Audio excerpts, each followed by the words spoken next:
Hey, welcome to All Set for Sunday, a podcast for busy and distracted Catholics to be a little more prepared for Sunday Mass. My name is Scott Williams. My co-host is Jeff Traylor. Hey, What's up, Jeff? hey Scott. We're on the same side of the table today. Yeah. This is fun. I feel like Jesus and the 12 disciples. Just table for Last 13, Supper. please. It's one of my favorite jokes that the apostles go to the upper room and ask for a table for 13 or for 26. 26, Sorry. yeah. Dang it. Well, never mind. I'm out, guys. Yep. Have a good podcast. Our co-host today is Father Tim, or co-priest, What? just the priest. Hey, It's Father me. Tim. How's it going? I don't get that. I don't get the joke for 26. Because they only sit on one side of the table. Oh, they did that to pose for Leonardo da Vinci's painting, but yeah, I got you. Yeah. To pose for his. Yeah. They asked the waiter to take a picture. Yeah. Everybody on one side. Arms. Come on. Here we go. Squeeze in. Let's remember this. Good to be back. It's good to be with you. Is it? It is. It always It's been is. a little while, Father. We haven't I had you know. in a while. It's been a few weeks. You'd think that summer would be the easier time, but it's been busy. We're finishing up a construction project here. It is very exciting. It is. It's coming to fruition. This coming week, substantial completion. Do you get to do like a blessing for it or a dedication? Yes, for the Archbishop is coming on September 30th, which is also our 75th anniversary. So he'll dedicate it and have a 75th anniversary party. I was going to say, which means no, you do not get to. But I thought you said you as in St. Mark in general. Do I bless it? No, the Archbishop does. All right. Well, that one works too. Will you just sneak in like on your own one day? And do Like I'm gonna this. beat him Yeah. to it. Just His blessing will just everything that he bounce does. off. No, I will not. It'll be his blessing bounces off.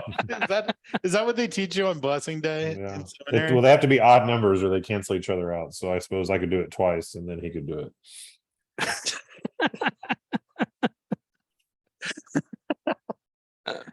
Oh gosh. All right. We ready for the 2-minute drill? Yeah, I'm just trying to resist the urge to be like, but really? Is that really? That's in canon law. Yeah, just trust me. Which canon is that? 1721. Perfect. Yeah, 2-minute drill. 17th Sunday in Ordinary Time. Our first reading comes from First Kings.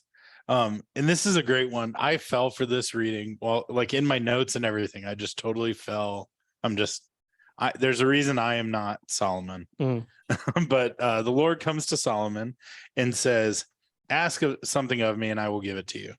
And I immediately wrote on the side, more wishes.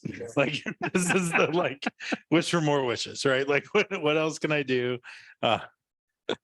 And instead, though, Solomon asks for the ability to like truly understand his people, a heart to judge and distinguish right from wrong, a way just so he can be the best leader he can be, the best governor he can be of these people. And here I was like being an idiot thinking, I just want more out of this. But sure enough, the Lord was very pleased that Solomon asked that. And he said, because you asked for it, absolutely, I'll give this to you. And not only that, but I will give you all kinds of rewards here, a heart so wise and understanding that you'll never stray and you'll always be able to guide these people and help serve them in the best way. So It's generous. it is. Yeah. Like a perfect example of like, be humble and the reward will come to you. And I'm sitting here and saying like, wish for more wishes. Yeah. I literally just wrote more wishes. Our responsorial psalm is, Lord, I love your commands. No. All right. I'm going to start lifting my hand up. And I don't know a tune for that one. I'm sure they're out there. Yeah, I don't see any bangers. I think it's a country tune. Yeah. Mhm. This will be one. I'm sure music ministers will get a good chant or they will stray wildly from this one to make sure and match the rest of the music that they're doing this weekend.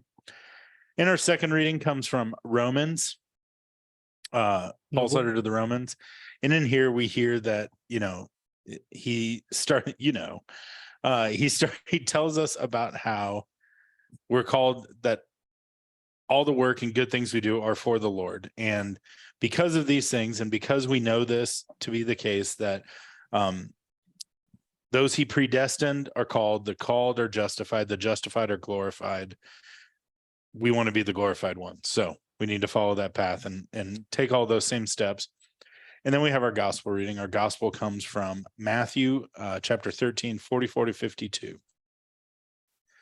Jesus said to his disciples, "The kingdom of heaven is like a treasure buried in a field, which a person finds and hides again, and out of joy goes and sells all that he has to buy that field. Again, the kingdom of heaven is like a merchant searching for fine pearls. When he finds a pearl of great price, he goes and sells all that he has and buys it. Again, the kingdom of heaven is like a net thrown into the sea, which collects fish of every kind. When it is full, they haul it ashore and sit down to put what is good into buckets. What is bad, they throw away. Thus, it will be at the end. Thus, it will be at the end of the age. The angels will go out and separate the wicked from the righteous and throw them into the fiery furnace, where there will be wailing and grinding of teeth. Do you understand all these things?" They answered, "Yes." And he replied, "Then every scribe who has been instructed in the kingdom of heaven is like the head of a household, who brings from his storeroom both the new and the old." I did it. You did it well. I did it well. Father Tim said I did it I well. don't even have to ask if you got anything wrong. You already I said know. you did it well. I know. We've established a while ago, Father, that we're pretty sure no priest just stopped listening to me do the 2-minute drill. So everyone says, "Oh, yeah, you got it Yeah, right." Yeah, I was able to check like 4 emails while you were doing that. It was nice. How kind. No, you did it well, and you picked up on the the slight genie motif of the first reading. That's what. Oh, thank you. That's what everybody would ask a genie. I want more wishes, but that's one of the rules. If you've ever seen No wishing for more wishes. the original Aladdin, what's his name? Robin Williams makes that clear in that movie. You can't ask for more wishes. What are the other rules? I forget. He tells them at the beginning. I tried to I get don't think he can kill Can't anybody wish either. for love. Love, you keep killing death, and no more wishes. Yeah. I tried to get my son to watch that Aladdin, and apparently it just doesn't hit the same. Wasn't No? no. Like the original one, didn't they redo it? I don't know. Yeah, they did it with Will Smith as the genie. That's right. But I Like a remember live being action able one, to yeah. like watch it over and over and over again. Oh, And yeah. now just Well, anyways, not as good. God's not a genie, but you picked up on what often people think of when they get that reading. Back on track. What are you preaching on this weekend? So it's that first reading is a good one. Obviously it fits with the gospel as well, but I think we start with the first reading. The wisdom of Solomon is what he's famous for. This reading is why Solomon's so famous. And it does, just like Jeff said, when you hear that, when God says, "Ask me anything, what do you want?" We all think, if you're really honest with yourself about what you would ask, it tells you a lot about what's important to you, and think about, it'd be hard not to ask for riches or fame or long life, or as a king, like power and power over the other kingdoms all around me, become an emperor, that kind of thing. So, and asking for wisdom, I think Solomon, it's sort of like his great test, and he passes it with flying colors. Now that doesn't mean that Solomon then spends the rest of his life sinlessly, as we know from the story, but he at least begins his reign very well. And so it's, and what is wisdom? I actually think there's a great little description of wisdom, because Solomon doesn't actually say, "Give me wisdom." He says, "Give me an understanding of heart, so that to judge people and distinguish right from wrong." An understanding of the heart. And I think it was actually on this podcast we talked about before, the difference between knowledge and wisdom. I think that was when I was with you guys one time. But there, obviously we can all think of people who are very full of knowledge and facts and smart, by one, but not necessarily wise. And so I think that this, just to remind people, what is wisdom? Wisdom is being able to discern what's truly important in this life. It's being able to discern and desire what connects us more fully with God, that's then carried into the gospel. So the person sells all he has and then buys this, because he was wise enough to know that this pearl of great price is worth more than anything else. So Would I know that it's be- kind of, Would that difference, wisdom and knowledge, would that be like the spiritual equivalent of the difference between like book smarts and street smarts? probably, yeah. I would say there's an analogy there. Because it's also possible to be, it's possible to be book smart, not street smart, and vice versa. So I'd say, yeah, that's, but Is wisdom both spiritual smarts? Yes, that's a good way to put it. Wisdom is being spiritually Yeah, wise. talk to Spiritually us smart. like we're 4. So I just saw Spiritually a movie called Oppenheimer where Barbie. there was a great deal Tell us of about how much you love the Barbie movie. there was a great deal of intelligence, a great deal of know-how, but the theme of the movie was, is it wise just because we can, should we? Is it wise to build this thing? And are the scientists who had the intelligence but not the wisdom to keep pushing forward to blame? So I mean, it's kind of one of those, something similar, but that's more in a worldly sense. But I think it plays both ways. But when it comes to faith, wisdom, I think, is also something that you get with time, and especially you get as a grace from God. It's not necessarily something that you study and learn like you do book smart, or intelligence. You can become intelligent by working hard and studying and reading a lot and things like that, but you only become wise if you're open to God's grace. And I think it's also important that you live, that you go through life and learn from things in life as well. So Solomon was right in knowing that if he wanted to be a wise king, he needed God to give him that, at least in the Christian sense of wisdom. Okay. So it's something for us to pray for, modeling Solomon by praying for wisdom. And then when you have, when people have big decisions in life, or, even in their own vocation of being a parent, or, or being a priest, or being, or discerning their vocation, wisdom is something I think that we often overlook. Is, we often say, God, just give me a sign, tell me what to do. But perhaps it'd be better to say, give me the wisdom to discern this, so I can discern your will. So, I mean, wisdom is a grace or a gift of the Holy Spirit, right? Right. So that's something that's freely given to us. Right. Yes, I would say there's a supernatural wisdom and there's a natural wisdom, Okay. both of which we can attain. Got it. But so they tend to go, I would say they also tend to go hand in hand. Yeah.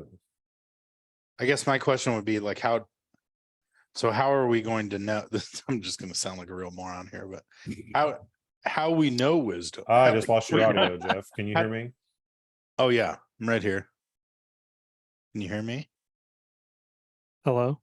Now I can hear you. Sorry. Can you hear me? Yes, I could see your lips moving, but you cut out. Oh, this is probably for the best. It wasn't great. How are we to know that we have gained that wisdom? Right? Like, so in the example you're talking about, in like a discernment of what God's calling us to, and like asking for that wisdom, like how do we know we're at that point where like this is the correct decision, or this is the path that we should choose? Or, well, see, I think it's important to recognize that we don't ever fully know, but there's a sense of trust and peace. So being wise is knowing that you don't know everything, and being able to move forward in life, especially in your vocation, without ever being 100% completely sure with knowledge, because you never are. Really, that's not the nature of it. So it's, and I also think, it's easier to spot someone who's wise than to realize that we ourselves have wisdom, because it's something that we sort of intuitively realize this person is wise, and we seek their advice, and we seek, what they would do in a situation, and we seek them as spiritual directors in the faith, versus, we ourselves saying, okay, I've achieved wisdom, now I'm good to go. And now I'm, now, because then it could give away, it could give way to arrogance, and people that think they're wise and learned throughout scriptures are often proven quite wrong. I just think it's important that what pleases God so much is that Solomon recognized that he needed God to be wise, and that's what he wanted, to an understanding heart, so that he would know, he'd be able to put himself in tune with what would bring him in union with God. Well, it goes to, you've said it eloquently here. I'll probably say it much less eloquently, but this first reading, and it goes to this idea of like, we can ask God for the answer. We can ask, and he does have the ability to provide us with anything, right? He can tell us the exact thing to do. What he desires, though, what he wants is us to seek that wisdom, to ask for that wisdom for that, and ask for the tools to make that decision on our own. So that's a good way to put it. Yeah, that he wants, you're right. I mean, that's with everything. When, for example, when someone's discerning their vocation, a booming voice could come from the clouds, or he could drop an envelope in your lap, but that's not the way, almost 99.9% of the time, that's not the way he works. Yeah. he mediates through everything. And I would say, yeah, including our intellect and our ability to choose and our will. So being wise, I think that's another way of defining being wise, is simply being open to God working through you in his grace. Yeah. That it's you acting, but allowing God to be what moves you. Yeah. Another dumb brain analogy that pops into my mind here is if you give a man a fish, he'll eat for a day. If you teach a man to fish, he's same idea, right? Yeah. He wants to teach us to fish. Same general idea. To be fishers of men. Am I right? And I think too, it's important that when you're wise, you desire what is good as well. Not just what you should do, but you have the wisdom to realize why it's better. Yeah. So that the person in the gospel has the wisdom to know that it's not going to be easy to sell all his possessions so he can have this what truly matters. But he's wise enough to know that it'll be worth it in the end. All right. All right. Speaking of the end, ready for some dumb questions? Always. I feel like they've been rolling for minutes. All right, Father, I've been asking, we've been doing two things this summer.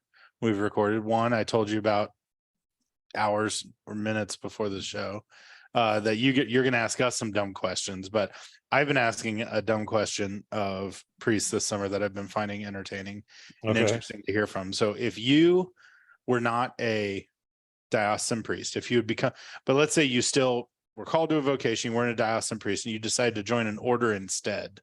Like if there was a snap of your finger and you had to join an order right now, what order would you have joined? The Dominicans.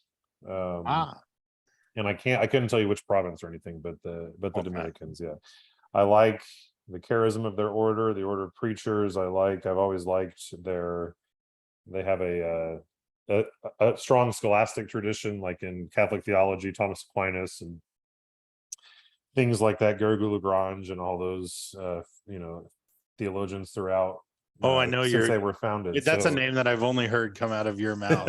Garrigou-Lagrange. And I never seriously discerned the Dominicans, nor have I ever studied under the Dominicans. I have under Benedict, the Franciscan tradition at Marian, Benedictines at St. Meinrad, and Jesuits in Rome. By the way, I studied in Rome for a while. Did you know that? But anyway, the Dominicans. Man, I've never studied under the Dominicans, but I've just always found the order. I've always admired it from afar. That makes sense. You have you have a dynamic personality. You're a pretty good preacher, I will admit. Oh, Jeff, that was the nicest thing Jeff's ever said to me. and a good pastor's heart. I do find it entertaining that you said Dominicans, because our Dominican guest, Father Patrick, said Trappist monk, because essentially he was like, I don't want to be a pastor anymore. So he didn't say diocesan priest, because that's essentially what he is now. No, I'm just kidding. Yeah. Yeah. All right.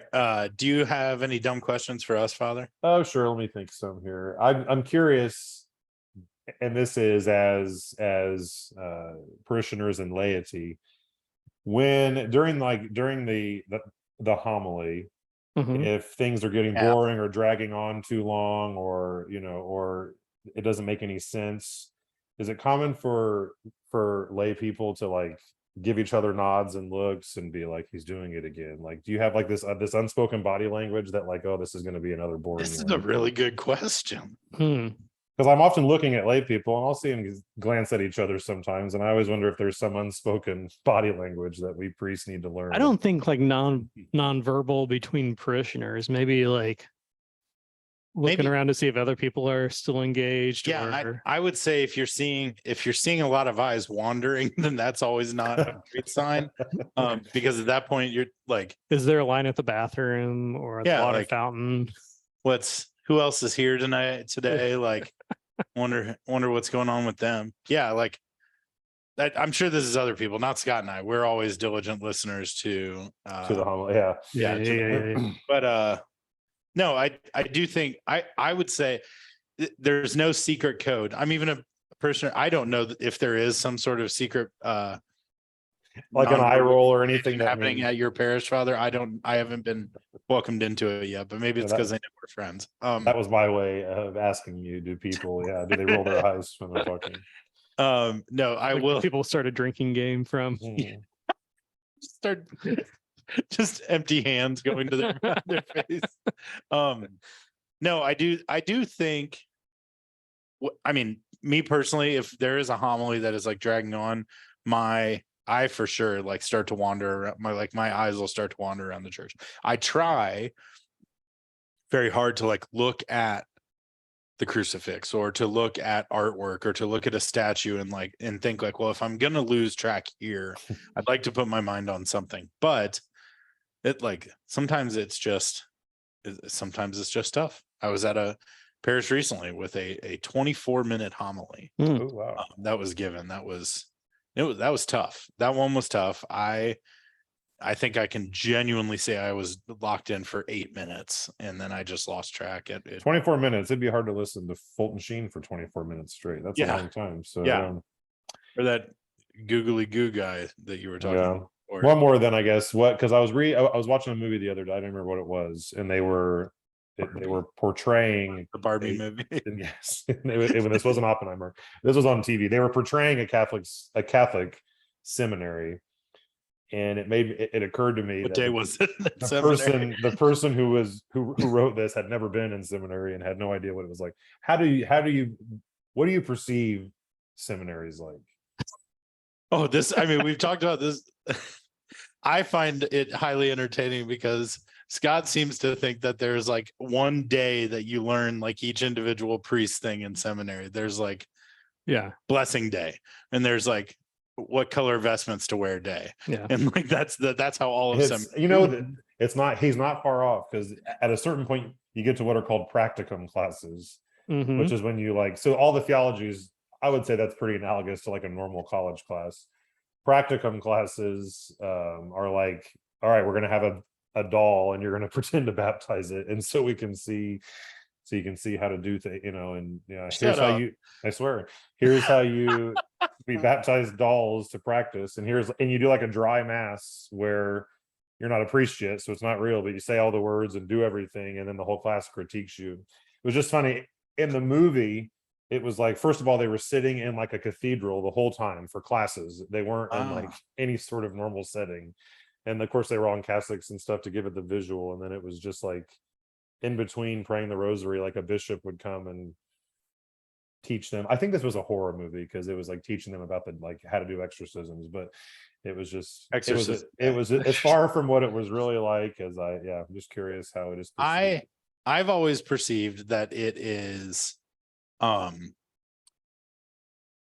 I if I had to imagine, I would imagine it's like very small class sizes, these incredibly intimidating theological minds, not necessarily intimidating men, but like just these brilliant minds who are even talking over the heads of these young men sitting in front of them. I do imagine like big halls of like Hogwarts style dining. That's what this movie. That's what the movie reminded me of. Hogwarts. Like it was like, we're all in like robes and things like that. Just curious. And then I imagine just like I would say what I'm imagining in my head is like closer to what movies would show for like a male boarding school than anything else. Like I think that's maybe what I'm imagining, just like the dorkiest frat that's ever existed. Right. There's a blob. It was anything you're imagining. It was twice. It was much holier and cooler than you can ever imagine. Much holier and cooler. And then everyone goes and hangs out at the local pizza place where Father Tim is the manager. That's right. And we go over the graces of the day. Yeah. As idyllic a situation as one could imagine. What is one thing about seminary that if you wanted to, let's start here. What's one thing about the seminary experience, like what a standard traditional seminary experience that you would want people to know that you don't think they would know? That's a good quote. That I don't think they would. Well, that I would want them to know is one part, and then that I don't think they would know. That it's not all that different than a normal education experience, college experience, except there's something there's something incredible about everybody's different and not everybody always gets along, but everybody has the same goal. And I guess in general, you could say graduation's like that for college, but it's really, I mean, everyone's so different, is going towards so many different things. Everybody going towards one goal is an incredibly unique and I think powerful thing. That's why we tend to be so close to guys we went to seminary with. I'm sure people probably know that already. I don't know. And that we're normal. I think that's good. Yeah. And that, you know, that normal things happen. Even video games and movies happen. What? In people's rooms, much like a college, you know, like a college or grad school dorm. But I would, as you say that, it's probably really unique that you all have the same goal, except whereas in like medical school or in law school or something like that, where everyone still has the same goal, but like they're kind of competing with each other for the same jobs or the same residency. Well, and internships. You like all have, your goal is like graduate and then you have no idea what's going to happen. And you have the same values as well. I mean, I would say if you're in medical school, you have the same goal, but it's just, there's so many different, like what you believe about medicine and believe is important, you know. And for the most part, it's a unique situation to have, you know, there was 150 guys or so, or 120 or so guys when I was at Mindred, very, very different backgrounds, but you pretty much immediately had an ability to understand someone because you were all there for the same reason. All right, I got a question. Yeah. I went to a mass recently that was a charismatic parish, and there was some speaking in tongues. Tell me about speaking in tongues. It's something that is in the tradition of Christianity. I don't know much about it. I've never experienced it. I've never seen it.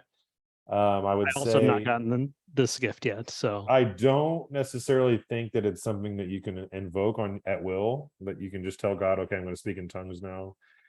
But you can ask for the wisdom to speak in tongues. Yeah, perhaps. See what I did there? From what I understand, it's a spiritual gift and a sort of, and people, so the charismatic movement is one that bears much, you know, sort of people that are as a part of it, you know, are very very emphatic that it's a good thing and that it helps their faith. I don't have any personal experience with it, so I don't know much about it at all, really. Got it. I think the whole concept of charismatic parishes, I mean, I get like there might be a parish whose music style is more praise and worship, or is, you know, has more praise and worship sessions, or I don't know. I'm not quite sure what that means. Like I mean, really every parish is called to be charismatic, to be full of the Spirit, and you know, so I think it's like a stylistic thing, like the kind of music, and then the choice of speaking and asking God to speak in tongues, which is